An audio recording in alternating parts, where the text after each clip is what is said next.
এবং এই যে ক্যাম্পেইনটা করার পেছনে মূল যে নার্সিং অ্যাসোসিয়েশনের বিরাট উদ্যোগ আছে, এর পেছনে গণঅভ্যুত্থান সুরক্ষা মঞ্চ। কারণ আমরা মনে করি যে গণঅভ্যুত্থানের মধ্য দিয়ে জনগণের কাছে সেবা পৌঁছে দেওয়ার দায়িত্বটা সরকারের ছিল, রাষ্ট্রের ছিল। তো আমাদের পক্ষে তো সম্ভব নয়।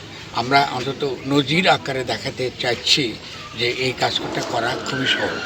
যদি সরকার চায় এবং রাষ্ট্র যদি সত্যিকার অর্থে এই প্রাইমারি হেলথ কেয়ার, প্রাথমিক শিক্ষা, স্বাস্থ্যের যে দিকগুলো আছে, এগুলো যদি আসলে মনোযোগ দেয়, জনগণকে অর্গানাইজ করা খুব সহজ এবং অনেক প্রাথমিক স্বাস্থ্য সমস্যা সংকট আমরা খুব সহজে কিন্তু নিজেরা মোকাবেলা করতে পারবো।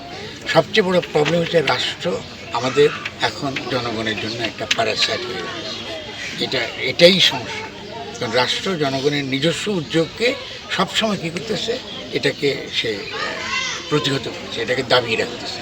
ক্ষমতার জায়গায় গিয়ে সে সমস্ত কিছুকে নিজের হাতে প্রকৃত করে দিচ্ছে। যেমন ধরুন স্বাস্থ্য ব্যবস্থা হওয়া উচিত ছিল এরকম, আমাদের তো বিরাট বিরাট বিল্ডিংয়ে দরকার।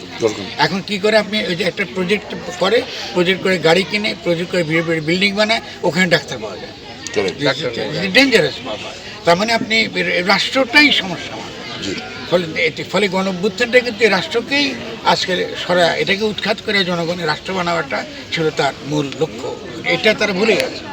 ভুলে যাওয়ার ফলে আমি মনে করি, দেখুন আরও খেয়াল করেন, এখানে নার্সিং অ্যাসোসিয়েশন, আমি নিজেকেও অ্যাসোসিয়েশনের অংশ বলে মনে করি। কেন মনে করি? খুব সিম্পল ব্যাপার।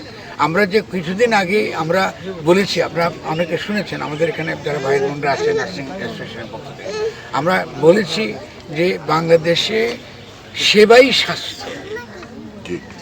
স্বাস্থ্য, কিন্তু স্বাস্থ্যের একটা ডাক্তারিকরণ হয়েছে। ডাক্তারিকরণ মানে স্বাস্থ্যটা একটা কি বিনিয়োগের মুনাফা কামাবার সেক্টর হয়েছে। এবং এটা করতে গিয়ে আমাদের অত্যন্ত বাংলাদেশে মানে আমাদের বিখ্যাত ডাক্তাররা আছেন, ডক্টর জাফর চৌধুরীর নাম, নুরুল ইসলামের নাম, বিরাট ছাত্র ডাক্তাররা বিরাট নেতৃত্ব দিচ্ছে, সবচেয়ে বড় বড় মহৎ কাজগুলো তারা করছেন। কিন্তু তারাও কিন্তু ডাক্তারদের যে কোটারি স্বার্থ, এটাও তারাও কিন্তু পারেন না।